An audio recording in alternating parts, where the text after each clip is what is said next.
Olá, bom dia a todos e a todas. Queria agradecer aqui a presença de todos e todas na nossa live de hoje.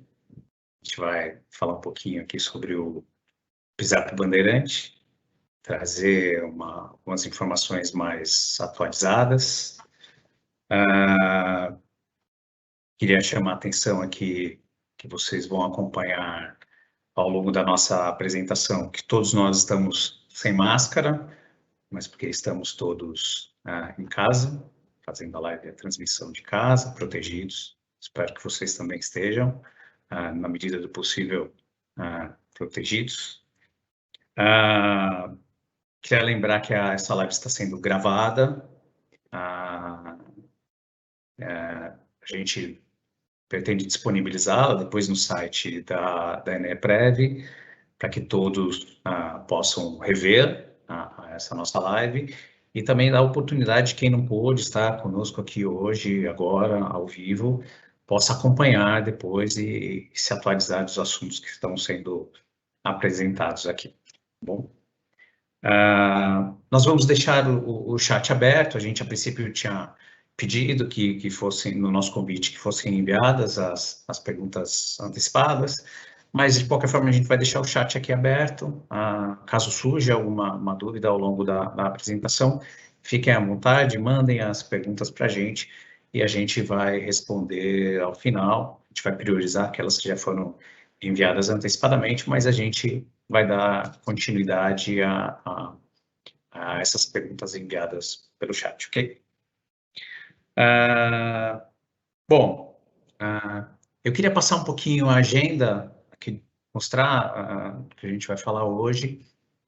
A gente vai fazer a abertura falando um pouquinho do cenário econômico, como é que a Eneprev viu um pouco o ano de 2020, 2021, como é que ela se estrutura para fazer as suas projeções de oportunidade de investimento. Vai falar um pouquinho como é que foi o resultado dos investimentos do ano de 2020.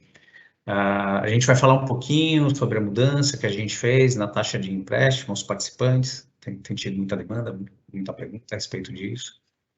A gente vai falar, acho que vai atualizar um pouquinho, vai relembrar um pouquinho as características dos planos de benefício definido, como é que funciona, vai falar um pouquinho, relembrar um pouquinho como é que são calculados, como é que são os benefícios do PISAP Bandeirante. A gente vai falar um pouquinho sobre plano de custeio, que é revisitado todo ano. E a gente também vai falar um pouquinho sobre como funciona o equacionamento de déficits gerados pelo plano. Então, vocês vão ver, a gente vai fazer um paralelo um pouquinho sobre como é que foi o retorno dos investimentos, numa situação de déficit, como é que vem a funcionar o equacionamento. E a gente também vai tratar de alguns outros assuntos logo na sequência. E, por fim, claro, a gente vai abrir aqui vou começar a responder as perguntas, tanto as enviadas anteriormente, quanto as que, porventura, forem encaminhadas pelo chat ao longo da nossa apresentação. Então, vamos lá. Mais uma vez, obrigado pela presença de todos e todas. Eu volto mais ao final da apresentação para responder as perguntas e fazer o encerramento aqui do nosso evento. Então, bom evento a todos. Eu passo a palavra agora ao Anderson Guimarães, que é o nosso diretor financeiro e de seguridade, para dar continuidade aqui à nossa apresentação. Um abraço e até já. Bom dia. Bom, meu nome é Anderson, sou diretor financeiro e de seguridade da Eneprev e vou tentar falar com vocês aqui usando a menor quantidade de termos técnicos possível para não ser muito chato, né? E dar uma passada aqui no que aconteceu no ano de 2020, já um pouco de 2021 também, mostrar aqui o desempenho dos nossos investimentos e também falar um pouquinho de empréstimo. Então, falando um pouquinho de cenário econômico, eu listei aqui no próximo slide, por favor.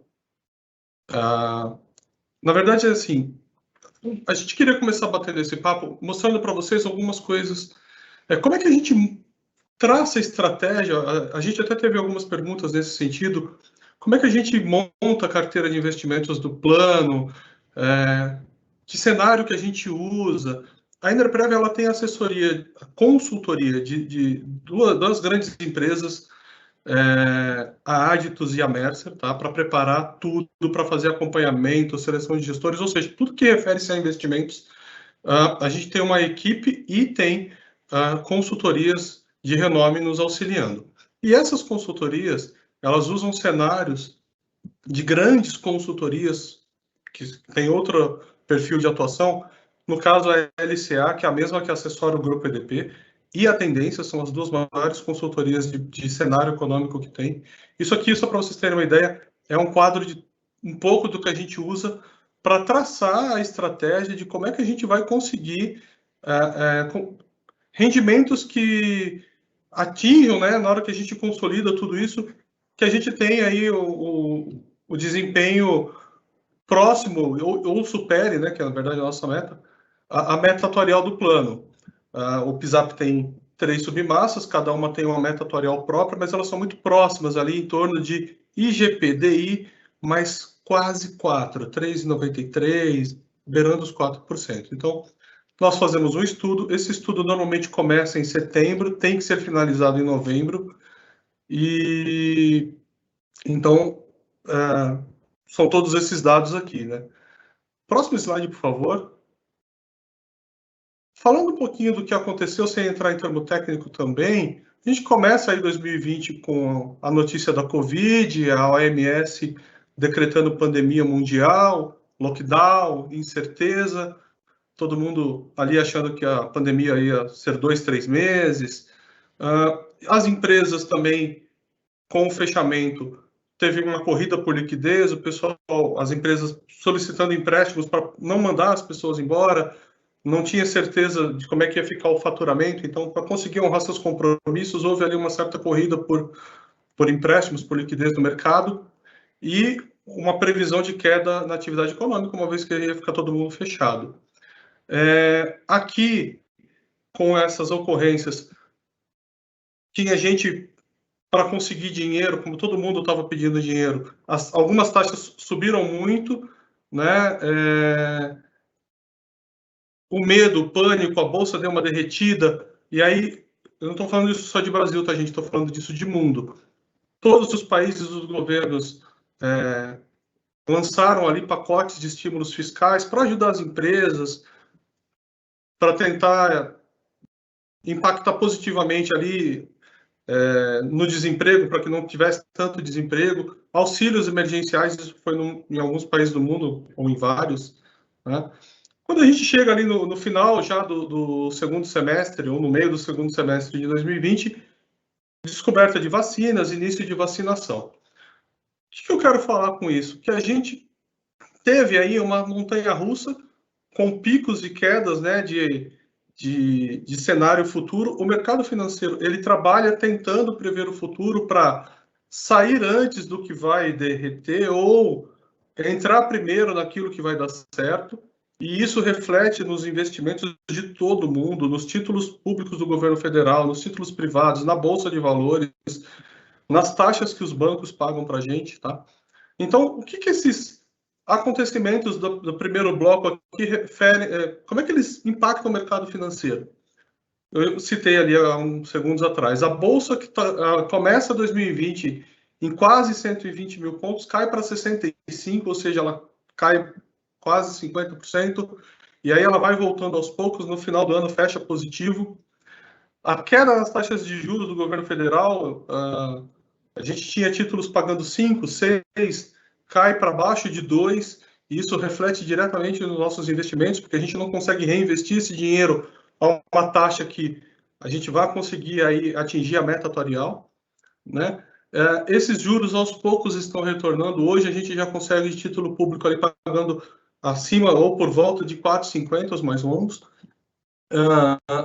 Tem uma expectativa da atividade econômica voltar. Por outro lado, tem ali também uma expectativa, um risco de volta da inflação.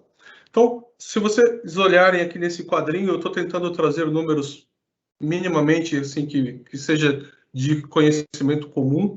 O IPCA é um indicador de inflação. Em 2020 ele foi 4,50, só nos primeiros 3 meses de 21 ele já está em 2. O CDI foi 2,75, então quem aplica no banco e o gerente fala assim, aplica aqui comigo, eu te pago 100% do CDI. Em 3 meses deu 0,49.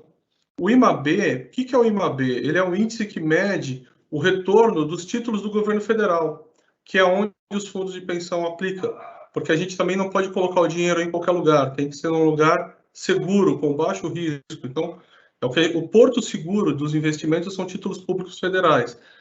Esses títulos em 2020 pagaram aí na média 6,41. Nos 3 primeiros meses de 2021, ele está negativo quase 3%, está 2,81. A Bolsa também fechou o ano, apesar de ter uma queda bem acentuada ali no meio de 2020, fechou o ano de 20 positivo em quase 3. Esse ano, até 31 de março, ela já estava negativa em 2. Tá? Então, neste cenário, neste mundo aqui de diversas idas e vindas, como é que ficaram os investimentos da Enerprev? O próximo slide, por favor. Aqui eu tenho a carteira do BSPS, do BD e do CV. Né? Eu trouxe um ano a mais, até trouxe 19, 20 e até março de 21. Nota que a gente tem um retorno bastante consistente ali na casa de 10, 12, 13%.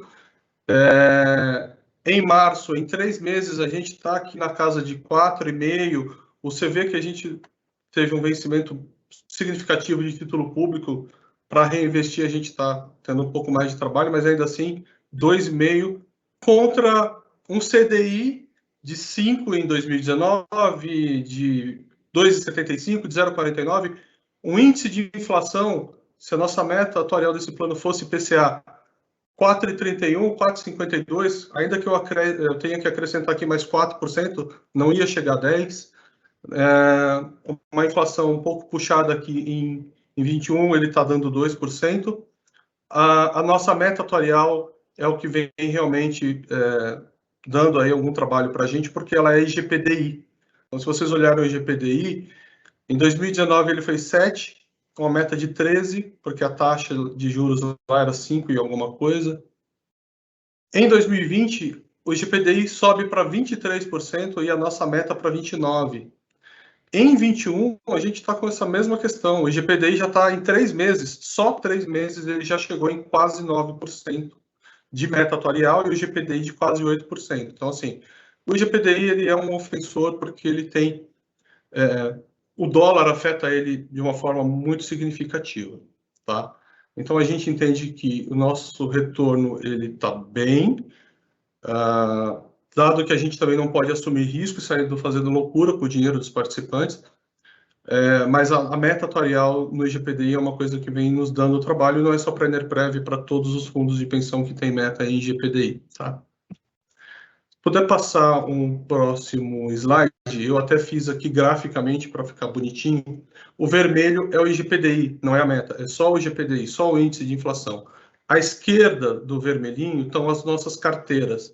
E à direita, azulzinho ali, está um outro índice de inflação, só para comparar 2 índices de inflação. Você vê que em 19 eu tenho ali uma meta, um índice controlado, as carteiras rendendo acima do índice, e o IPCA rendendo menos que o IGPDI. Quando chega em 20, o IGPDI explode para 23%, como está no slide anterior, e agora em 2021, só em 3 meses o IGPDI está no mesmo tamanho que o IGPDI de 19 inteiro. Então, assim, o IGPDI vem sendo um ofensor para a gente. Então, não é que os nossos investimentos estão ruins, muito pelo contrário, estão bem, estão sólidos. A gente vem trabalhando duramente aí para conseguir uma média de quase 1% ao mês, para fechar o ano com 12%, mas a meta atuarial está puxada. Tá? E aí é uma coisa que a gente queria informar também, assim, isso não é uma questão da Enerprev, é uma questão de conjuntura econômica mundial, não é também nem só, às vezes, do Brasil. Próximo slide, por favor. Aqui eu começo a entrar um pouquinho, ainda falando de IGPDI, mas de empréstimos. Existe uma lei que todo fundo de pensão tem que seguir essas leis, que é a 4661. O artigo 25 dessa lei, ele determina que quando um fundo de pensão ele vai fazer empréstimo aos seus participantes, que ele tem que fazer essa operação com um número com indicador, né? O indexador da taxa, a taxa de empréstimo, ela tem que ser superior ao indexador da meta. E como o CDI caiu muito, que era o nosso indexador anterior, a gente está usando o próprio indexador da meta, porque aqui eu não tenho o risco de cobrar mais de vocês nem de cobrar menos. Então eu fico aqui, não faz sentido eu ficar usando um paralelo para tentar superar a meta. Eu estou usando praticamente a meta, estou quase cravado na meta. É 3,93 contra 4. A grande questão é que o IGPDI ele é muito volátil. Então, se vocês olharem esse gráfico aqui, eu trouxe ele desde janeiro de 18 até março.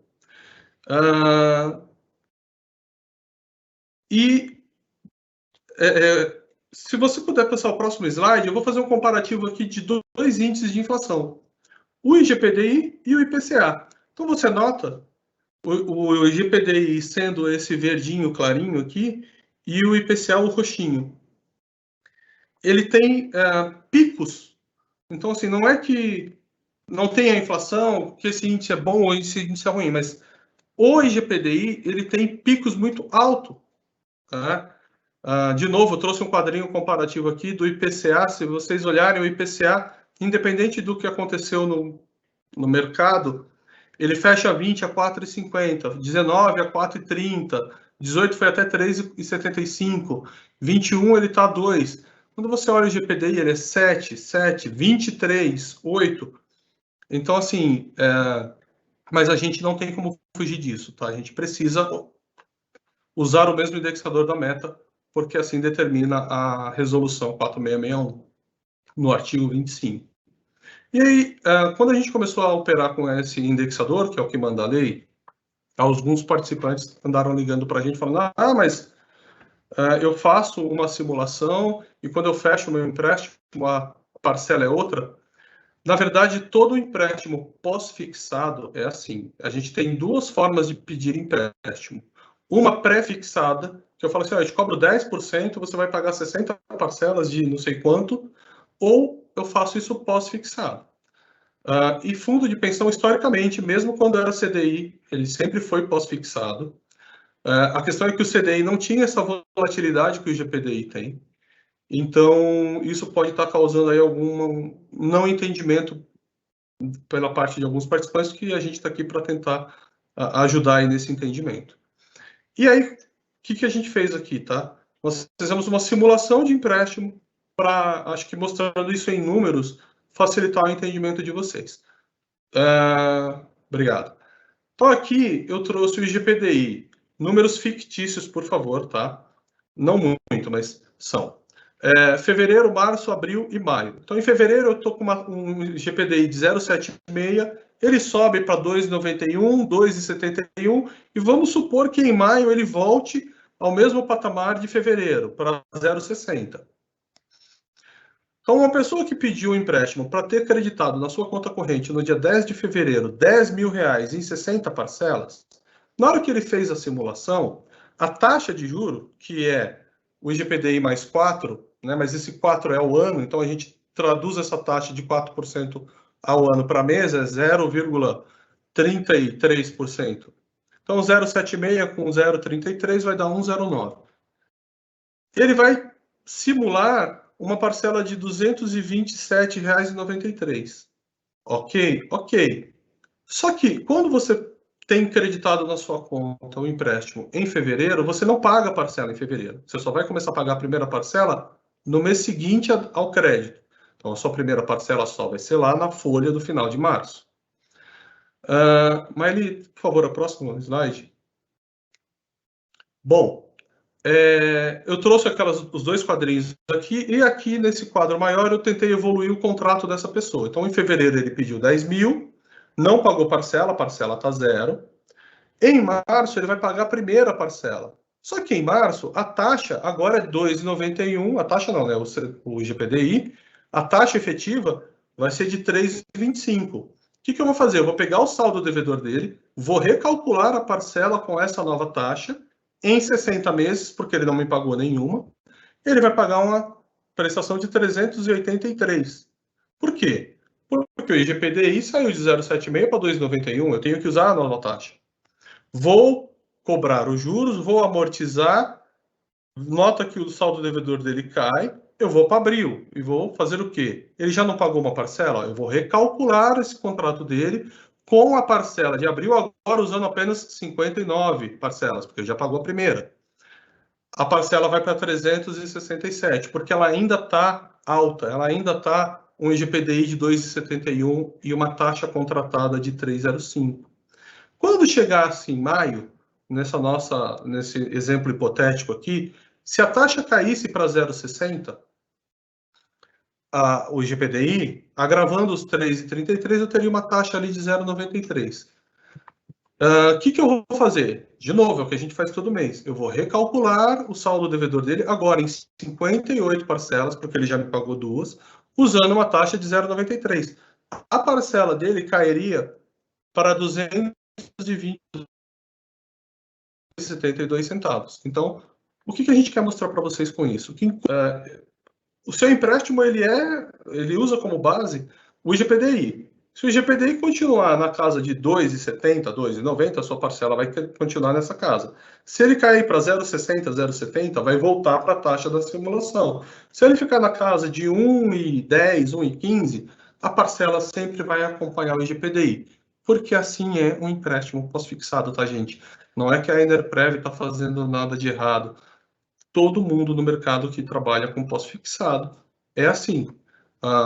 De novo, o indexador anterior ao IGPDI, quem pegou empréstimo lá atrás sabe, a parcela variava também todo mês, porque o cálculo é esse. A questão é que a volatilidade do CDI era muito menor que a volatilidade que vem apresentando aí nos últimos meses, para não dizer aí quase que no último ano, o IGPDI. Mas, mais uma vez, a gente não tem como fugir dessa taxa, porque a Enerprev precisa seguir o que determina o órgão regulador.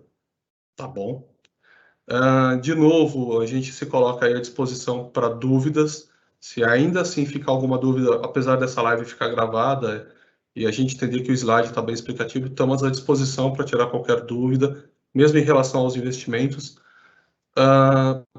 Nossos canais de comunicação aí no final da apresentação vai ficar na tela ou ainda aqui na nossa live. Eu estou passando agora a palavra para a Maili, que é a gestora da nossa área de seguridade. Ela vai falar um pouquinho de plano BD. Bom dia a todos. Meu nome é Maili, eu sou a gestora operacional de seguridade aqui na Enerprev. E antes de entrarmos no detalhamento do plano PISAP, trouxe algumas características do que é um plano estruturado na modalidade de benefício definido, né? A primeira delas é que os benefícios são pré-estabelecidos, ou seja, independente de quanto você contribuir ou a patrocinadora contribuir em seu nome, você já tem um benefício pré-definido, pré-calculado, determinado em função do seu tempo de empresa, do seu salário, dos seus dados cadastrais e do seu grupo familiar. Outra característica desse tipo de plano é o mutualismo, que é o patrimônio comum entre todos compartilhando riscos, né? Então, no momento que você se aposenta pelo plano, tudo que você contribuiu e tudo que a patrocinadora contribuiu, que é o seu saldo de contas, ele é transferido para um fundo coletivo e esse fundo coletivo é o responsável por custear todos os pagamentos de aposentadorias e pensões no plano. As contribuições desse tipo de plano, elas são variáveis de acordo com a necessidade do plano, que é o famoso plano de custeio, que eu vou explicar um pouquinho mais para frente. Mas o plano de custeio é um estudo que o atuário faz anualmente para informar qual que é a necessidade de recebimento de contribuições naquele determinado período. E, por fim, esse tipo de plano pode gerar superávites ou déficits, e a responsabilidade também é coletiva, tanto de participantes quanto de patrocinadora, né? A gente fala que um plano é superavitário quando ele consegue arcar com todas as suas obrigações e há uma sobra de dinheiro. O plano deficitário é o contrário, ele não consegue arcar com as suas obrigações e nesse caso a legislação tem uma legislação específica que rege esse tema, que eu também vou explicar um pouquinho mais para frente, mas ela obriga o plano a fazer um equacionamento desse déficit. Seguindo para as principais características do plano PISAP, então é um plano que possui 3 submassas, submassa BD, BSPS e CV.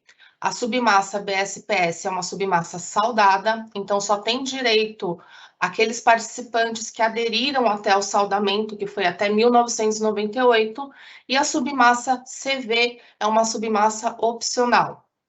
E como vocês sabem, as parcelas BSPS e CV atualmente encontram-se deficitárias. É um plano que encontra-se fechado para novas adesões, então os novos colaboradores EDP só poderão aderir ao plano de contribuição definida, que é o Energias do Brasil.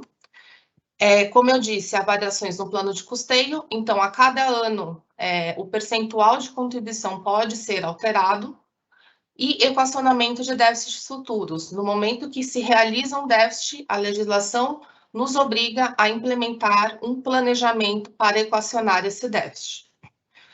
Como o Anderson até citou agora há pouco, né, o principal vilão das submassas BSPS e CV serem deficitárias é a meta atuarial. A meta atuarial do plano PISAP é o IGPDI mais uma taxa de juros. Essa taxa de juros também é feito um estudo pelo atuário todo ano, então ela também se altera todo ano.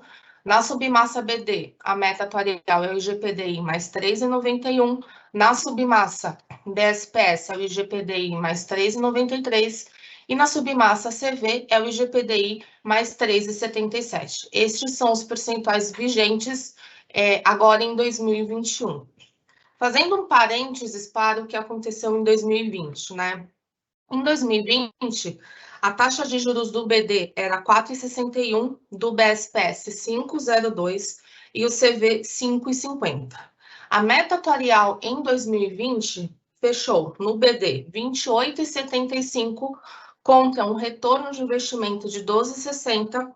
No BSPS, a meta atuarial ficou em 29,26 contra um retorno de investimento de 13,50. E no CV, a meta atuarial ficou em 29,85 contra um retorno de investimento de 8,82, né? O que acontece, né? A meta atuarial é o objetivo que o plano precisa atingir para garantir o pagamento de suas aposentadorias e pensões.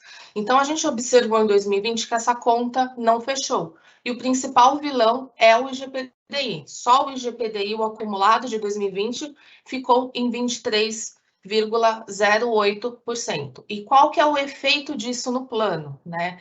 Em 2020, a gente teve uma redução significativa do superávit dessa submassa, e no BSPS e no CV a gente teve um aumento muito expressivo do déficit, tá?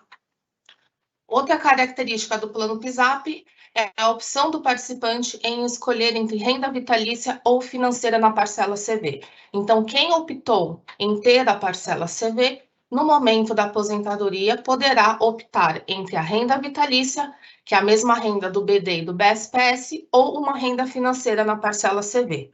O benefício de renda financeira ele é calculado com base no seu saldo de contas, que é o que você contribuiu e o que a patrocinadora contribuiu em seu nome. Uma das vantagens da renda financeira é que em eventual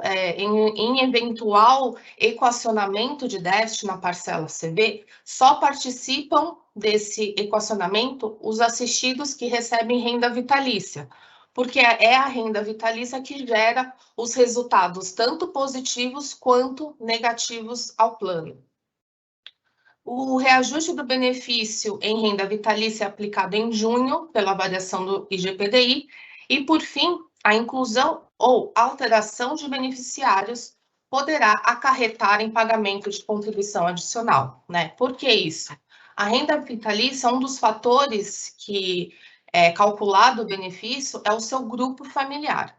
Se no momento da sua aposentadoria, vamos supor que você possui um cônjuge de 60 anos, então, aquele valor de benefício foi determinado também em função desse seu cônjuge de 60 anos. Se você troca esse cônjuge por um cônjuge de 40, a expectativa de vida desse novo cônjuge é muito superior ao cônjuge anterior. Então, o plano precisará de mais recursos para custear esse novo beneficiário, né? Na renda vitalícia, a pensão ela é paga até o falecimento do seu beneficiário. Então, se você fizer alguma alteração no seu grupo familiar, pode ser que isso resulte em um pagamento de contribuição adicional, ok? Entrando um pouquinho nos tipos de benefício do plano, né? A gente pode classificar aqui em 2 grupos, né? O primeiro deles, a fase de emprego, quando você ainda é um colaborador da empresa. Os benefícios que você pode ter direito é o auxílio-doença, a invalidez, e no caso do seu falecimento, os seus beneficiários terão direito a uma pensão por morte.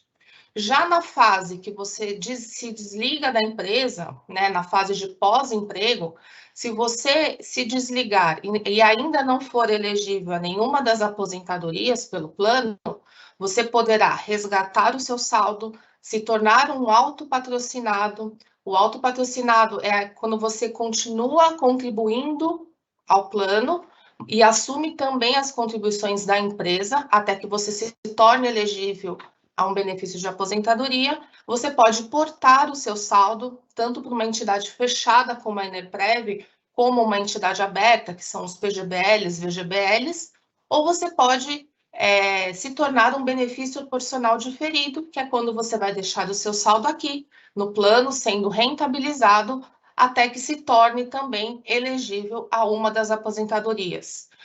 Todos esses tipos de benefícios têm regras e carências específicas que vocês podem consultar no regulamento do plano. Agora, entrando na questão do plano de custeio, né? O que é o plano de custeio, né? Como eu falei, é um estudo que o atuário faz anualmente, onde ele vai verificar qual o percentual de contribuição que o plano precisa receber naquele determinado período. O plano de custeio, ele sempre entra em vigor em janeiro de cada ano, tá? E pelo plano PISAP possuir 3 submassas distintas, a gente tem um plano de custeio para cada submassa, tá? Entrando no plano de custeio do PISAP-BD, a gente tem as contribuições mensais, tá? Tanto de participante ativo, que são aqueles que estão na empresa, tendo o seu salário, quanto participantes que já estão aposentados, tá? Então, vocês podem observar que a tabela é a mesma, né? A única diferença é que, para os ativos, é em função do seu salário, e para os assistidos, é em função do valor do benefício que vocês recebem pelo plano. Então, é uma tabela escalonada, que possui 3 faixas de contribuição, e é em função da UB. O que é essa UB? É a unidade bandeirante, que em janeiro de 21 está no valor de R$ 3.528,59. Essa unidade ela é reajustada com os mesmos percentuais e periodicidade dos acordos coletivos da empresa, tá? Então, para quem até meia UB, o percentual para 2021 é 1,87, de meia a 1 UB, o percentual é de 4,52, e acima de 1 UB, o percentual é 17,97. A gente observa que do custeio de 2020 para 2021, houve uma pequena redução desses percentuais, tá? Para os autopatrocinados, que além da contribuição mensal, também faziam uma contribuição administrativa até 2020 de 5,48, para 2021 essa contribuição foi zerada, tá? E nessa submassa, por ela ser superavitária, a gente não tem a contribuição extraordinária. Essa contribuição é extraordinária em função de déficits que precisam ser equacionados. Dando um exemplo de como é feito o cálculo dessa contribuição, né? Aqui eu peguei um exemplo de salário ou benefício no valor de R$10.000. Então, como que a gente aplica esse salário ou benefício na tabela, né? Então, a primeira faixa de contribuição é até meia UB. Então, o valor de meia UB é 1.764,30, você vai aplicar o percentual de 1,87, o que vai resultar numa contribuição de 32,99. A segunda faixa de contribuição, você vai pegar uma UB 3.528,59, tirar meia unidade, que é 1.764,30, e aplicar o percentual de 4,52. Isso resulta numa contribuição de 79,75. E, por fim, a última faixa, você vai pegar o seu salário ou benefício, que nesse caso do exemplo é R$10.000, tirar uma unidade, 3.528,59, e aplicar o percentual de 17,97. No total, somando-se as três faixas, dá um total de contribuição de 1.275,65, que representa um percentual médio de contribuição de 12,76.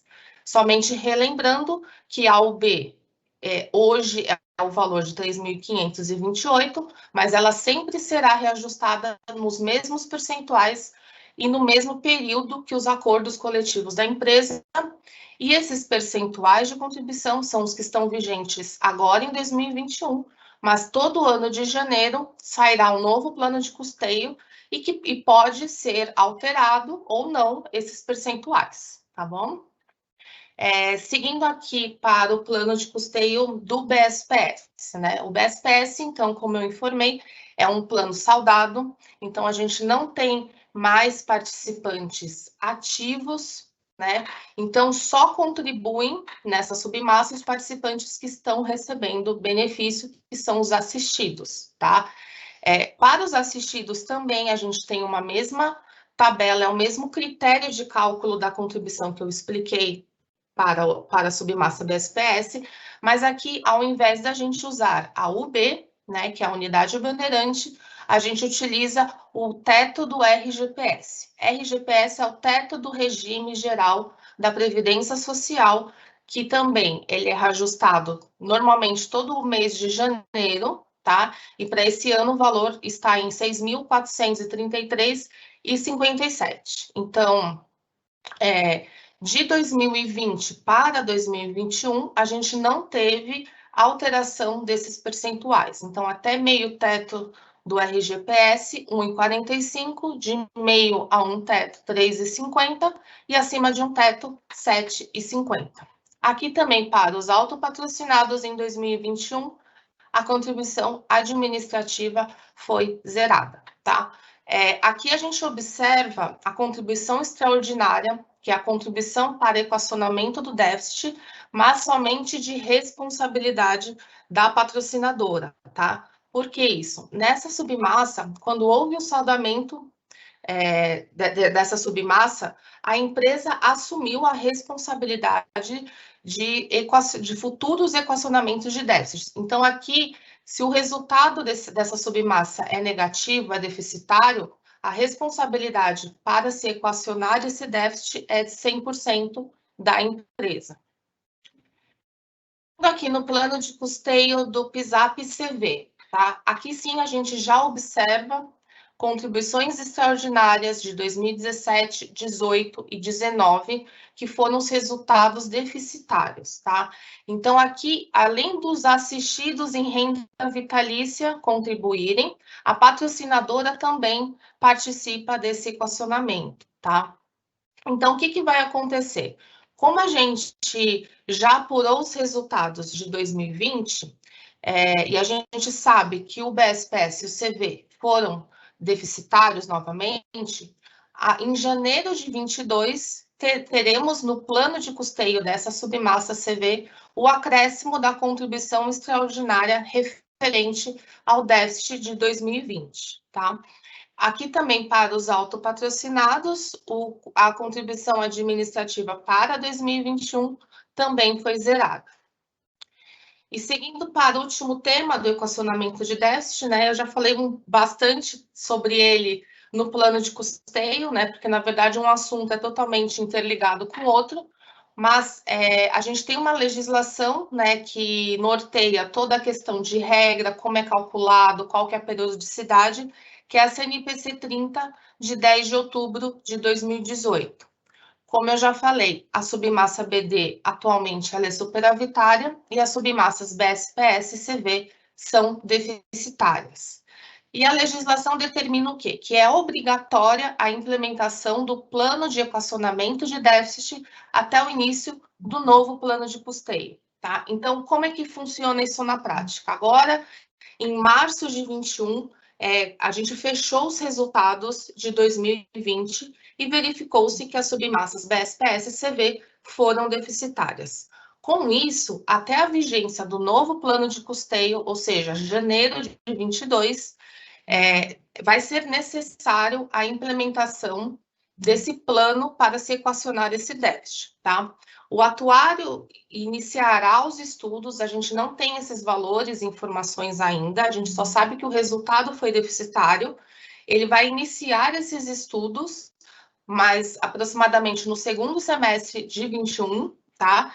E até o final do ano, a gente encerra esse estudo passa pela aprovação do Conselho Deliberativo, e aí sim a gente consegue divulgar tanto quanto qual vai ser o novo plano de custeio, quanto qual vai ser a necessidade de contribuição para equacionar esses déficits, tá? Isso vocês já estão acostumados, normalmente a gente faz essa comunicação sempre no máximo até a primeira semana de janeiro, que é o prazo que a gente consegue finalizar o estudo, passar em aprovação do Conselho, para depois efetuar as devidas comunicações. A forma que é calculado esse déficit, né? Então, é observada a proporção contributiva de participantes e patrocinadoras, né? Com exceção da submassa CV, que a responsabilidade é 100% da patrocinadora, no CV, ela é dividida entre participantes e patrocinadora. Então, como que é calculado o quanto deve ser equacionado para cada um, né? Então, o atuário, ele verifica o quanto de contribuição o plano recebeu naquele determinado ano e verifica qual foi o percentual de contribuição de participante, qual foi o percentual de contribuição de patrocinadora. Então, do total do déficit que tem que ser equacionado, ele aplica esse mesmo percentual e uma parte vai para os participantes equacionarem e outra para a patrocinadora. E, por fim, ressaltando novamente, somente os assistidos em renda vitalícia é que participam desse equacionamento, pois são os que geram o resultado deficitário no plano, tá? Espero ter conseguido esclarecer as principais dúvidas. Agora passo a palavra ao Leonardo, que conduzirá os demais temas. Obrigada mais uma vez e bom dia a todos. Bom dia a todos. Eu sou Leonardo Cruz, gestor de Relacionamento, Governança e Riscos da Enerprev. É uma satisfação estar aqui com vocês e desejo a todos aí que se cuidem, muita saúde para todos. Então, vamos agora, nesse momento, falar um pouquinho sobre as questões relacionadas à comunicação da Enerprev com seus participantes, tá? Eu já vou iniciar com uma mensagem específica para vocês, os nossos aposentados e pensionistas do Plano PISAP, com relação a uma reivindicação relacionada ao modelo do contra-cheque. A gente recebeu aqui uma solicitação com uma avaliação de melhoria no contra-cheque dos aposentados e pensionistas. Estamos providenciando os estudos para poder permitir que haja uma customização nesse documento, de forma que quem recebe o seu benefício em renda vitalícia receba somente as informações nesse contra-cheque relacionadas à renda vitalícia.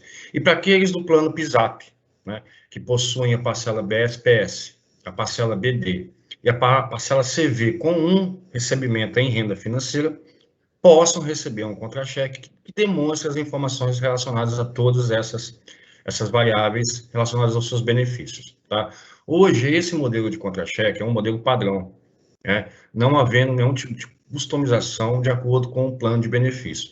Então, a gente entende e compreende que alguns participantes têm algumas dúvidas, aqueles que recebem principalmente no benefício de renda vitalícia, porque tem lá o campinho branco relacionado a valor de cota, tem um campinho branco relacionado a saldo de poupança, e isso não é aplicável para o participante que recebe renda vitalícia. Por sua vez, para aqueles participantes que têm a parcela CV recebem ou a renda por prazo certo ou a renda por percentual de saldo, precisam ter essa informação disponível para que eles possam fazer o acompanhamento do seu saldo e permitir que façam uma gestão para que seu benefício dure o tempo que lhe é conveniente. Então, nós estamos providenciando essas avaliações para que haja a possibilidade de fazer essa customização desse importante documento, né? E no decorrer de 2021 a gente pretende fazer essa implementação, ok? Então, essa é a primeira mensagem relacionada ao contra-cheque. Além disso, nós vimos também, desde o início do ano, fazendo uma reformulação em nossa área restrita, o VAMPREV, para permitir que os nossos aposentados, pensionistas e os nossos colaboradores da ativa, que estão hoje trabalhando na empresa, tenham o máximo de informações possíveis, permitindo que ele faça um acompanhamento do seu saldo de poupança, da sua previdência privada, certo? Então, com isso, vai vir uma disponibilização de um novo extrato de contribuições, a gente vai implementar algumas funcionalidades. Essa primeira é muito mais voltada aos colaboradores da ativa, né, que tem a parcela CV e faz aquelas contribuições por percentual, né, de um salário. Então, a gente está trabalhando para permitir que essas contribuições ocorram na área restrita. Nós estamos trabalhando também para facilitar aí a atualização dos dados cadastrais dos nossos participantes, né, e aproveitamos aqui e relembramos a todos que na sexta-feira, dia 30 de abril, nós disponibilizamos o relatório anual de informações. Encaminhamos a todos vocês um comunicado dando ciência a isso. Para quem nos acompanha nas redes sociais, conseguiu pegar essa informação de uma forma fresquinha, muito mais ágil, rápida. Nós publicamos assim que colocamos no site. Então, eu aproveito aqui e faço um convite a vocês, tá, para nos acompanhar nas redes sociais. Nós estamos lá no Instagram, no Facebook, tá? E a gente está fomentando esses canais porque entendemos que são de grande acessibilidade. Hoje nós temos, embora ainda temos ciência que alguns aposentados, alguns pensionistas, algumas pessoas não têm acesso à tecnologia, essa tecnologia hoje já é uma realidade para muitos outros. Aliás, acreditamos até que a grande maioria, visto que a informação circula, né, circula muito rapidamente nos meios, nos canais digitais, nas mídias sociais. Então, por favor, faça um convite a vocês, acessem nossos canais, acompanhem. Nós estamos fazendo uma reformulação em nossos materiais de comunicação para permitir que não somente através desses canais, mas que através desses canais vocês possam ter a informação mais ágil possível, tá? Já estamos aí montando, no mês de maio vocês vão poder observar um informativo relacionado às rentabilidades, que vai sair sempre que houver um encerramento da apuração das cotas, dos investimentos da entidade. Estamos preparando para vocês também, no mês de maio, tá, um novo relatório de investimentos, mais enxuto, mais objetivo, de uma compreensão mais fácil. Né? Sabemos que o linguajar do fundo de pensão, a comunicação do fundo de pensão não é tão simples, né? Para quem faz e para quem lê. Sabemos que existem algumas coisas bastante técnicas e traz dificuldades, mas estamos trabalhando com muito afinco para permitir a facilitação disso, a facilitação da compreensão, tá?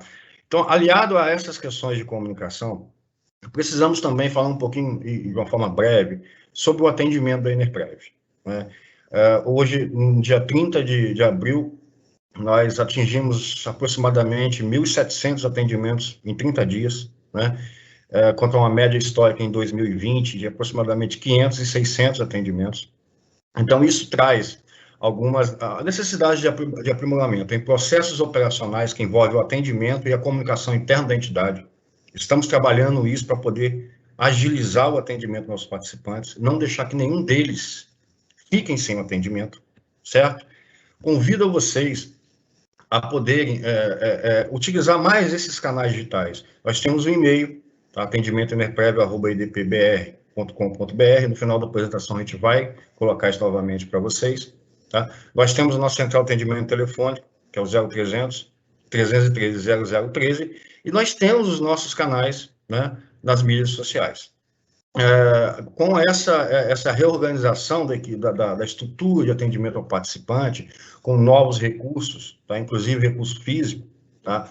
Mais ponto de atendimento, a gente está trabalhando para poder aumentar a satisfação dos nossos participantes, a gente poder atendê-los de uma forma um pouco mais ágil, tá? Então, isso aí é um objetivo determinado pela diretoria da entidade, para que a gente possa fazer essa melhoria para vocês. Ressaltando aqui uma questão muito importante, pessoal. O relatório anual de informações, ele é um documento que, primeiro, ele é regido pela legislação. Então, o órgão regulador e fiscalizador do segmento de previdência privada, que é a Previc, ela determina o que tem, quais são as informações que precisam constar nesse documento e qual é o prazo legal para que ele seja disponibilizado. O prazo legal é 30 de abril.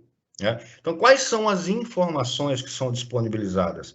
É basicamente o balanço da entidade, tá? Acrescido de outras informações para contribuir com a transparência da entidade perante o relacionamento com seus participantes.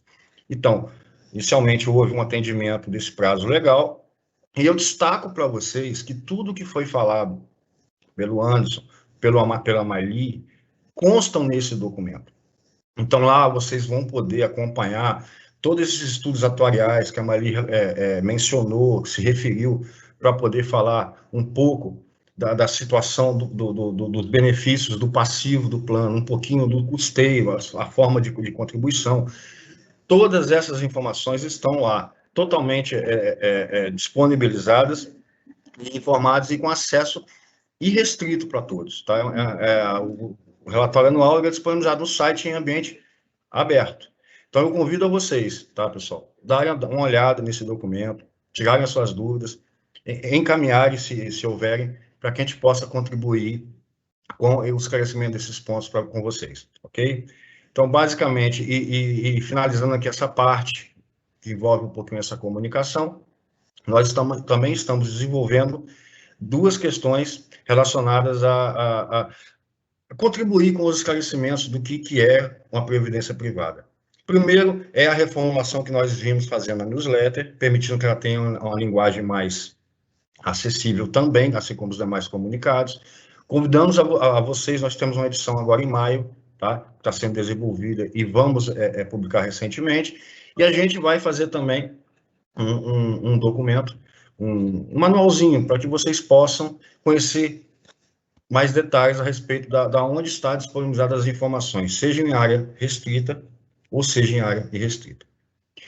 Por fim, me direcionando aos nossos assistidos, os nossos aposentados e pensionistas, gostaria de reforçar com vocês a campanha do recadastramento digital, tá?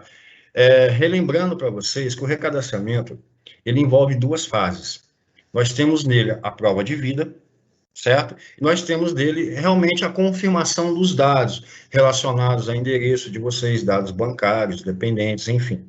Né? São duas fases, então a gente tem que concluir cada uma dessas fases. Agora, o que é importante dizer para vocês é que, de forma definitiva, esse recadastramento vai se encerrar no dia 31 de maio, né? Ou seja, no final desse mês, tá? Então, a gente convida para aqueles que ainda não conseguiram encerrar esse recadastramento a fazê-lo.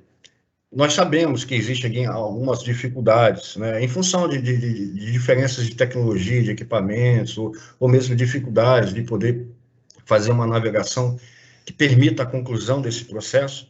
Nós estamos aí, disponibilizamos vários manuais, vídeos, para que possam orientá-los a fazer esse procedimento.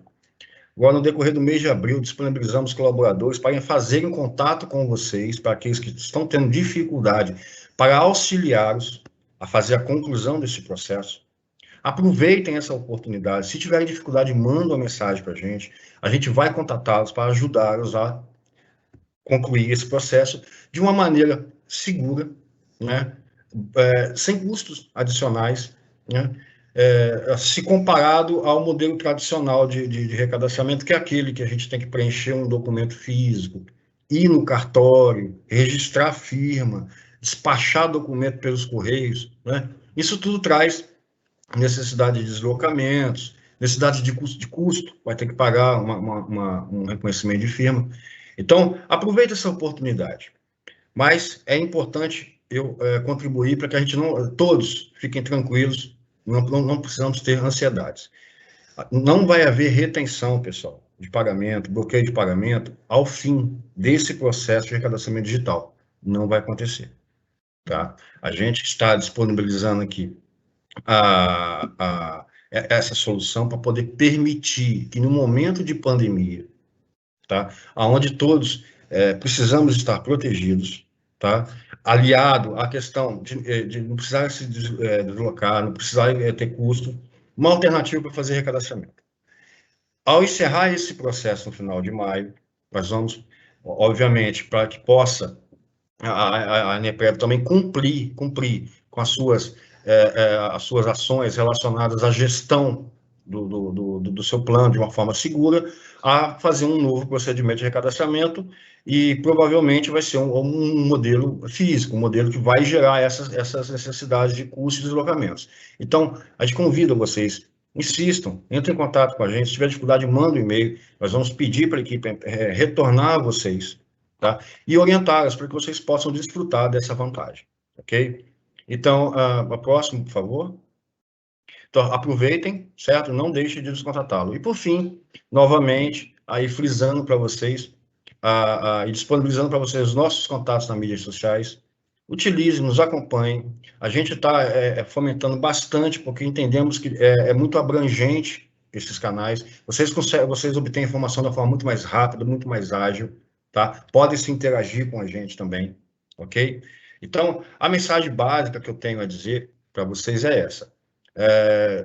Encerrando, tá? Eu desejo a todos aí muita saúde, se cuidem e contem conosco. E passo a palavra para o Marcelo, que vai abrir aí a sessão de perguntas e respostas. Um bom dia, boa semana a todos.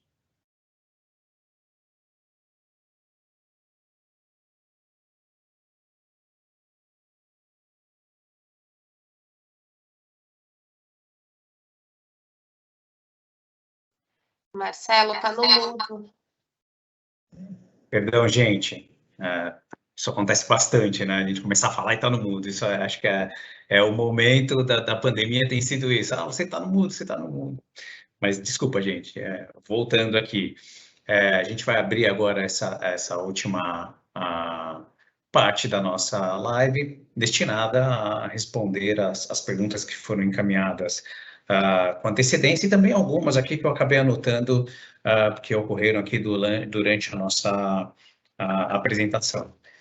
Então, vamos lá.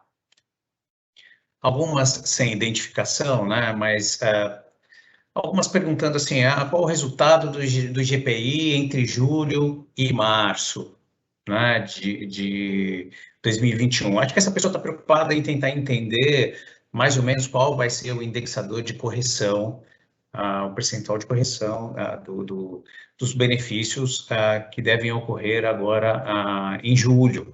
Então, o período a ser apurado ainda será fechado, porque o mês de reajuste dos benefícios é só em julho. Então, deve acompanhar aí por mais um tempo, mas o IGPDI, infelizmente, está numa faixa muito alta de variação, deve extrapolar aí tranquilamente os 25%, mas não tem como prever ainda qual será esse percentual, ok? Então, precisa acompanhar, a gente não tem como divulgar isso agora. Outro comentário aqui, uma pergunta, está falando que a Fundação CESP alterou a forma de cálculo para reajuste do seu plano. E se a gente pretende fazer a mesma coisa, né, alterar o cálculo ainda para o reajuste de 2021. Bom, essa pessoa deve estar se fazendo referência à alteração que alguns planos administrados pela agora Vivest, né, a Fundação CESP, a antiga Fundação CESP, fez a troca está propondo a troca de GPDI para o IPCA. E aí, com isso, eles vão realmente passar a adotar o IGPDI, mas isso é uma situação muito lá da Fundação CESP, agora Vivest. No nosso caso, se for essa a pergunta, se a gente está pensando em fazer uma troca de indexador, sim, a gente precisa estudar, como boa parte da nossa apresentação foi demonstrado aqui, que o IGPDI já nunca foi e não tem sido mesmo o indexador mais apropriado para a correção de benefícios de aposentadoria, né? Ele tem na sua composição commodities, uma boa parte da variação do câmbio, e isso não reflete a inflação de nós, trabalhadores e quem recebe benefício de aposentadoria. Mas estão sendo feitos estudos, estamos avaliando sim, mas nada vai impactar o reajuste previsto agora para os nossos aposentados do Plano PISAP Bandeirante, que deve acontecer agora em julho, ainda será pelo IGPDI, com toda certeza. Tá? Se era essa a resposta, a pergunta, está dada a resposta. Marcelo, deixa eu só retificar, é junho, tá, o reajuste, não Junho, julho? Perdão, desculpa, junho, exatamente isso, é junho, não julho. Obrigado, Maili. Tem gente perguntando aqui se haverá uma possibilidade de fazer uma nova migração dos planos. Pelo visto, a pessoa perdeu uma grande oportunidade, que aconteceu ano passado, de migrar do PISAP Bandeirante para o Energias do Brasil, que é um plano CD. A resposta é não, por enquanto não há possibilidade de abrirmos uma nova migração de planos. Caso isso venha a ser avaliado, estudado, ela vai ser novamente amplamente divulgada, tá? Mas por enquanto não. Tem uma pergunta aqui sobre a parcela do empréstimo, que quase dobrou de um mês para o outro. Até comenta que isso é um roubo. Não, a gente não está roubando ninguém.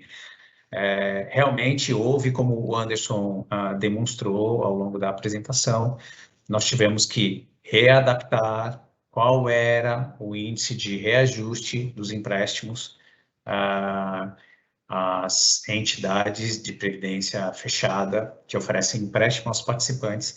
Elas devem colocar uma taxa de retorno, de juros, de remuneração desses empréstimos. A taxa deve ser a mesma da meta atuarial do plano, né? E aí, com isso, esse descolamento que vocês têm percebido é realmente por conta do IGPDI, que só no início desse ano, até março, ele acumulou quase 8% de variação. Existia, ao longo desse ano, ao final do ano passado, uma expectativa que o IGPDI recuasse um pouco esse ano. Ele variou mais de 20% o ano passado, e a expectativa é que, com o avanço da vacinação, algumas medidas do governo, controle das contas públicas, a tendência, a retomada da produção por conta do controle da pandemia. A pandemia vinha se mostrando no ano passado numa situação de redução da curva de contágios e de mortes, mas todos estão acompanhando que no início desse ano chegou a segunda onda de uma forma muito mais violenta que a primeira. Estamos estacionados em patamares super altos, isso tem afetado a economia, a produção. Então, o IGPDI disparou novamente, com isso também o dólar. Então, infelizmente, a taxa de juros aplicada para o empréstimo a participantes tem se encontrado em patamares mais altos. Mas só reforçando, o recurso destinado a empréstimo a participantes é recurso dos participantes, é o patrimônio que a gente administra. Então, temos que cobrar a taxa, a mesma que deve ser remunerada esse patrimônio dos participantes. Então, não teria cabimento nenhum o fundo de pensão emprestar o recurso a taxas menores do que eu faria uma aplicação no mercado. Então, com isso, você causaria um rombo no retorno dos investimentos do patrimônio de vocês. Então, não faz sentido. Realmente, a gente deve seguir a mesma taxa que a gente espera ter de retorno ao fazer uma aplicação no mercado. A mesma coisa para empréstimo a participantes. A gente está protegendo o patrimônio de vocês, participantes. Outro comentário aqui, uma pergunta: cadê o 13º? Ainda não foi depositado e abril já está acabando. O ano passado, por conta da pandemia, uma das ações da Enerprev para tentar ajudar uma situação nova, afetando uma calamidade, uma das iniciativas da Enerprev foi a antecipação do 13º para o mês de abril. Isso foi em caráter excepcional, estávamos no início de uma situação nunca vivida na história da humanidade, e uma das ações foi essa de antecipação do 13º, uma situação que hoje não se tornou uma obrigação. Não tem isso previsto em regulamento. Então, reforçando, o ano passado foi uma exceção, então não temos essa obrigatoriedade de pagar novamente agora em abril, deixar isso bem claro. E, por enquanto, realmente nós não temos no nosso radar, não estamos estudando fazer novamente a antecipação do 13º esse ano. Isso nos causou, por ser em caráter excepcional, uma série de problemas, controles manuais, apontamentos de auditoria por riscos nessa situação, fora uma série de reclamações de participantes, por incrível que pareça. Muitos participantes reclamaram junto ao nosso atendimento que eles não se viam nessa situação de necessidade dessa antecipação, pagou antes o recurso para eles, que eles queriam, esperavam só lá em dezembro, não tinham como aplicar esse valor. No ano passado, as taxas de retorno de um investimento até de renda fixa estavam quase que negativas. Então, teve uma chuva de reclamações por essa antecipação, para alguns que realmente se viam numa situação mais tranquila, sem necessidade. Então, por isso, não estamos estudando esse ano promover essa antecipação do 13º, como foi feito excepcionalmente o ano passado. Tem uma outra pergunta aqui, comenta-se sobre o plano PSAP. Essa foi o Francisco Pires. Ele comenta sobre o PSAP Bandeirante, que ele é dividido em 3 submassas. A submassa BD, a submassa BSPS e a submassa CV. Então, ele conhece um pouco mais o assunto, ele comenta que se cada submassa tivesse um CNPJ distinto, se isso não permitiria, então, distribuir superávit para uma submassa e cobrasse-se o déficit de outra submassa, ou seja, se não haveria com isso uma blindagem das submassas, permitindo distribuição de superávit para quem tivesse e cobrança de déficit para quem tivesse a submassa que tivesse essa situação. Existe um projeto no governo de realmente implementar CNPJ por plano. Então, de novo, CNPJ por plano, mas não por submassa. Então, mesmo que isso, ao ser implantado isso, o plano PSAP Bandeirante é um plano só, ele tem 3 submassas, mas é o único plano, ele teria, sim, um único CNPJ, mas a situação permaneceria a mesma, ou seja, perante ao órgão regulador, o PSAP Bandeirante ele é um plano só, ele não enxerga essa divisão em submassas. Então, a situação que existe hoje no PSAP Bandeirante não se alteraria. Tá? Então, não ajudando que a parcela superavitária do BD viesse a ser distribuída, por exemplo. Que, aliás, com essa situação deficitária, digamos assim, por conta do descolamento do GPDI do ano passado, consumiu uma boa parte desse recurso superavitário.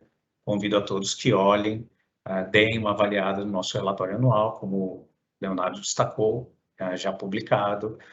Vocês vão poder acompanhar lá, partiu de um superávit, o plano BD, ele continua em superávit, mas o saldo recuou bastante, não por conta da migração que foi feita no ano passado, mas sim por conta do desempenho do IGPDI, descolamento super alto, causou aí algumas perdas nesse superávit acumulado.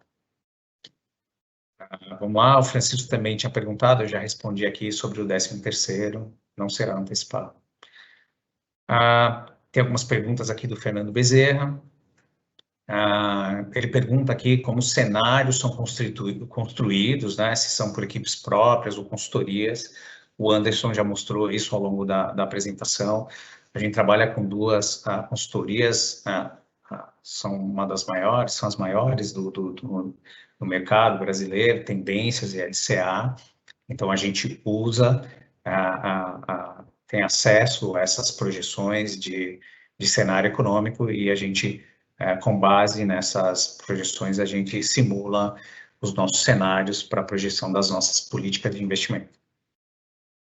Os cenários abrangem horizontes longos, o Anderson mostrou um pouco, a gente trabalha com 10 anos, média de 3 anos, média de 5 anos, então ele é realmente bem abrangente. A gente está falando de fundo de pensão, a gente trabalha a longo prazo, médio, longo prazo, pequeno, curto prazo para um fundo de pensão é acima de 5 anos. Né? A gente paga benefícios para 30, 40 anos, então nossos horizontes são sempre mais distantes. E uma das perguntas, assim, nos novos cenários, qual a taxa de rentabilidade a ser perseguida para remunerar o patrimônio do plano PSAP BSPS? Sempre o objetivo a ser alcançado e superado é a meta atuarial, né, que é para esse ano 2021, é IGPDI, mais 3,93 ao ano. Então, se a gente olhar o cenário que estava projetado lá em novembro do ano passado, como a gente estava olhando para o ano de 2021, a expectativa é que o IGPDI ficasse na casa em torno de 4,5% e 5% ao longo do ano de 2021. Olha a surpresa, em 3 meses ele já está, em 4 meses ele já está superando 8%. Então, realmente, é uma taxa difícil, você não tem investimentos equivalentes no mercado. Antes existiam títulos públicos atrelados ao IGPDI, ao IGPM, na verdade, mas nem isso o governo oferece mais, né? Títulos públicos atrelados ao IGPM. Agora é só o IPCA ou a Selic. Então, realmente, está difícil bater o IGPDI. Vamos lá, dando sequência aqui, o próprio Sérgio Ribeiro comentou um pouco, sentiu falta, ele mandou um e-mail aqui no dia 28, ele sentiu falta da publicação lá do nosso relatório anual. Que bom, Sérgio, que você recorre ao nosso relatório, mas realmente o nosso prazo legal de divulgação é dia 30, e assim foi feito, dia 30 ele foi divulgado. A gente acaba usando todo o prazo legal, porque a gente precisa das informações que são encerradas do balanço. E o nosso prazo de publicação, encerramento do balanço, é dia 31 de março. Então, a gente tem todo um procedimento de fechamento de balanço, aprovação do nosso Conselho Fiscal, Conselho Deliberativo, o prazo é super curto, é muito corrido esse período. Então, e a gente não pode publicar isso antes da aprovação da instância máxima, que é o nosso Conselho Deliberativo. Então, a reunião do Conselho Deliberativo foi ao final de março. Ao longo do mês de abril, a gente começa a preparar o relatório anual. A gente tem um mês só para correr e preparar. A gente recorre a uma empresa de comunicação que nos ajuda com isso, mas, infelizmente, essa empresa trabalha com vários planos, mas são várias empresas atendidas, o prazo é super curto, então a gente acaba realmente utilizando todo esse prazo e cumpre o prazo legal, divulgando o relatório no último dia do mês. Então, convido a todos, assim como o Sérgio, lerem e acompanharem o nosso relatório anual. E aí ele comenta um pouquinho aqui sobre o custeio, né? A Maili abordou um pouco, comentou um pouco sobre a taxa, e ele traça aqui um paralelo, ele comenta um pouco, compara um pouco a nossa taxa do custeio da submassa BD com de outras entidades, com de outros planos, como o PSAP da Piratininga, da Eletro, da Enel, da Tietê. Bom, a gente não vai falar aqui sobre os planos de outras administrados por outras entidades, né?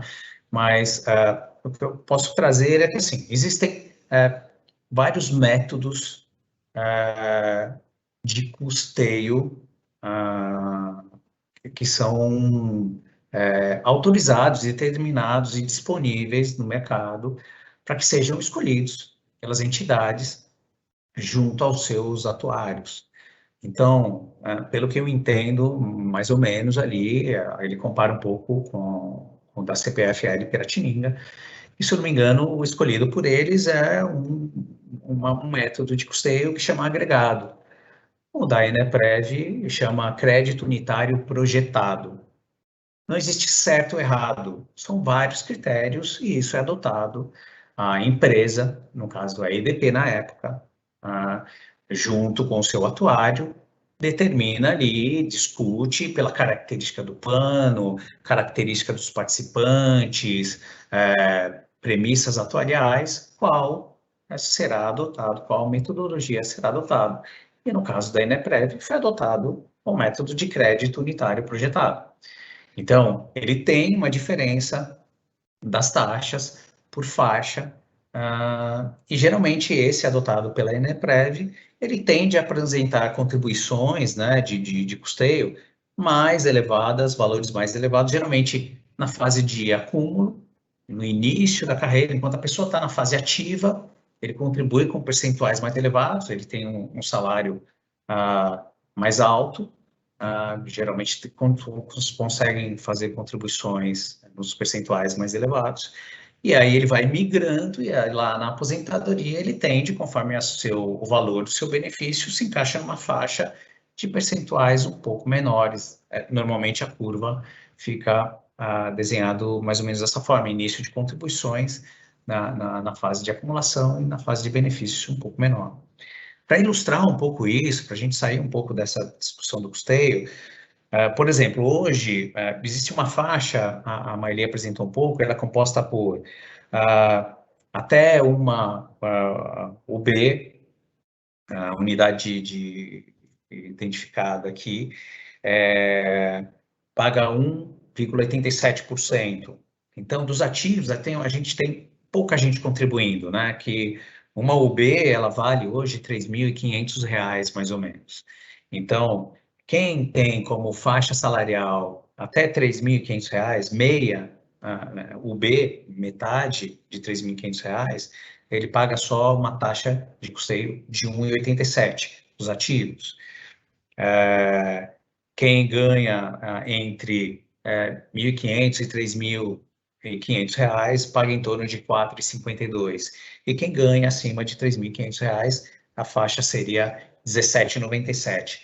Mas a Maile demonstrou isso, não é que é na veia R$ 17,97, tem uma composição. Vocês podem depois, revendo a gravação, vocês vão identificar lá o slide onde a Maile comenta isso, ela fala muito bem como é que forma esse valor de contribuição do custeio, e vou entender um pouco melhor a metodologia. Mas voltando aqui, hoje, nessa faixa máxima de composição, os ativos contribuem uma proporção maior de participantes contribuindo. Quando a gente olha já os aposentados, é inverso, ou seja, dos 783 aposentados, nós temos mais de 600 na faixa de contribuição de 1,87%. Nós temos mais de 100 participantes na faixa de 4,52%. E temos só em torno de 60 aposentados contribuindo nessa faixa que a gente descreve ali como 17,87, mas todos viram ali que é uma composição que seria a faixa máxima. Ou seja, dos 783 aposentados recebendo benefícios da submassa BD, apenas 62 se encontram nessa faixa máxima de contribuição. Então, foi um método adotado, não existe certo e errado, mas é um método adotado hoje pela Eneprev, e assim vai continuar, porque ele é uma das premissas de apuração das demonstrações atuariais, juntamente com as outras premissas, como projeções salariais, entre outros. Bom, dando continuidade aqui, temos mais outras perguntas. Uma delas aqui, qual seria a composição da carteira? Em qual que ela se encaixa? Se é risco, médio, baixo, alto? É interessante essa pergunta. Um plano BD, como o PSAP Bandeirante, ele não se compõe dessa forma. A composição da carteira é feita para tentar atingir um risco moderado, por estarmos falando de um plano de renda vitalícia, ou seja, o risco atuarial para o plano, para a patrocinadora, de longevidade é muito alto. De novo, a gente paga benefícios para mais de 30 anos. A pessoa pode se aposentar a partir de 49 anos, dependendo do caso, e a gente vai pagar benefício até essa pessoa vir a falecer, ainda transfere esse benefício, ainda vitalício, ao seu companheiro ou companheira. Então, a gente está falando de longo prazo. Então, você não faz estratégias de investimento de curto prazo. Então, muitos faziam algumas perguntas aqui. Vocês aplicam em derivativos, vocês têm exposição em renda variável. Isso é uma percepção de curto prazo. Isso se aplica muito para planos como o Energias Brasil, um plano CD, onde tem, inclusive, perfis de investimento, onde o participante pode optar ali por qual, se ele quer uma característica de investimento do seu patrimônio mais arrojado, mais moderado. O plano BD, não. Um exemplo, se a gente erra a mão aqui num investimento em renda variável e tem um retorno negativo, hoje os participantes da submasta BSPS estariam numa situação muito confortável, porque eles não contribuem para equacionamento de déficit. Mas existe a pressão da patrocinadora que ela vai ter que arcar com esse equacionamento sozinho. Então, a gente tem que atuar com muita parcimônia, com muita cautela, com muita diligência na hora de definir a estratégia de investimento de um plano de renda vitalícia. Tá? Então, é por isso que não é definido dessa forma. Tá? Você agregar um plano BD em si, ele já representa um risco muito grande para o plano, né? Ele leva um risco atuarial para a patrocinadora que oferece esse plano aos seus participantes.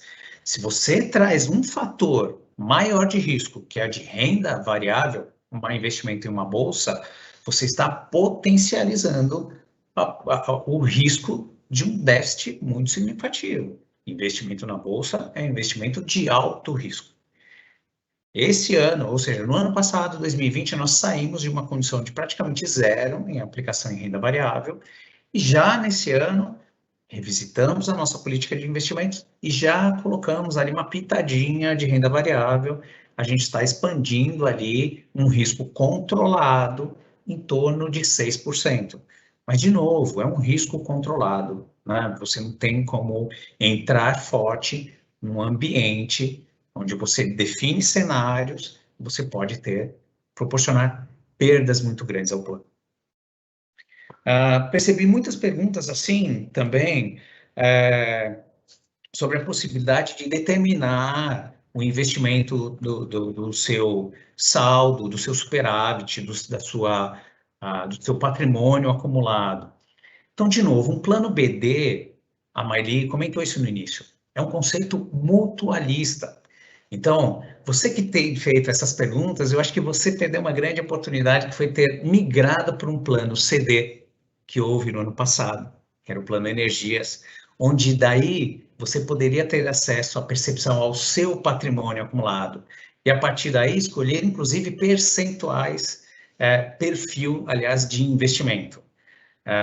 Você perdeu uma chance enorme, você que está fazendo essas perguntas, porque você ficou num plano de renda vitalícia. Então, você que é participante de um plano de renda vitalícia, você não enxerga o seu patrimônio. Você não tem um patrimônio. Você está dentro de uma base mutualista, é um saldo total para todos os participantes. E você tem garantido uma renda até a sua morte. Então, que, aliás, o atuário existe para ficar calculando ali, projetando quando que você vai morrer, para ver se você morre antes, se sobra dinheiro para continuar pagando benefícios para quem acaba vivendo um pouco mais. No plano CD, isso não funciona assim. Você faz a gestão, você enxerga o seu patrimônio acumulado.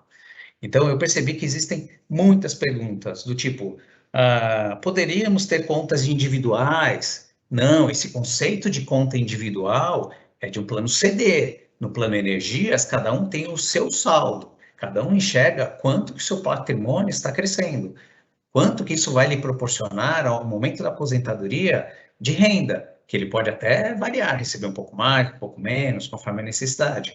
Um plano de renda vitalícia, não. Ele crava ali a sua renda, tem o reajuste anual, que é o indexador hoje, o IGPDI, mas só isso, ele não tem ingerência, participante de influência nenhuma em querer determinar assim, puxa, eu não posso ajudar, propor como eu gostaria que fosse investido o valor das minhas contribuições? Não, porque você contribui para um conceito mutualista, que é a base de um plano de renda vitalícia.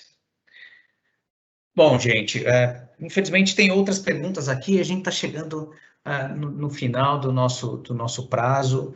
É um assunto que eu sempre reforço, é muito interessante para a gente adora falar de previdência, mas infelizmente nosso prazo é limitado. Mas reforço aqui o convite, acessem o nosso site, acessem os nossos relatórios. Queria até reforçar aqui, tem muita pedido para que a gente revisite, melhore os nossos relatórios de divulgação do retorno dos investimentos dos planos. Estamos já trabalhando para isso, é a nossa vontade. Em breve teremos novidades aí com relatórios mais fluidos, relatórios mais didáticos, onde todos poderão acompanhar a evolução dos investimentos dos seus planos.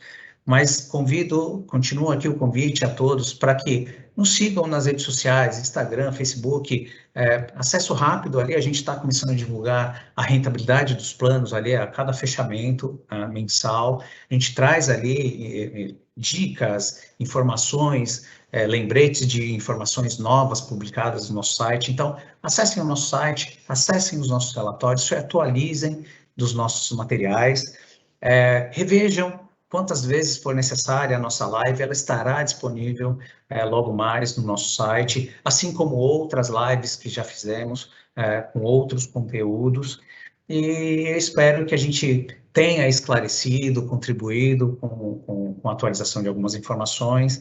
Espero também revê-los numa próxima oportunidade. Espero que todos estejam bem, com saúde, protegidos na medida do possível. Fica aqui a minha recomendação: usem máscara, higienizem as mãos, sempre que possível mantenha o distanciamento e, se possível, o isolamento social. Eu acho que isso é a nossa contribuição para que essa pandemia chegue ao fim o mais rápido possível e em breve possamos ter esse nosso bate-papo, de repente, de uma forma presencial. Agradeço a atenção de todos mais uma vez, um bom dia e até a próxima. Obrigado.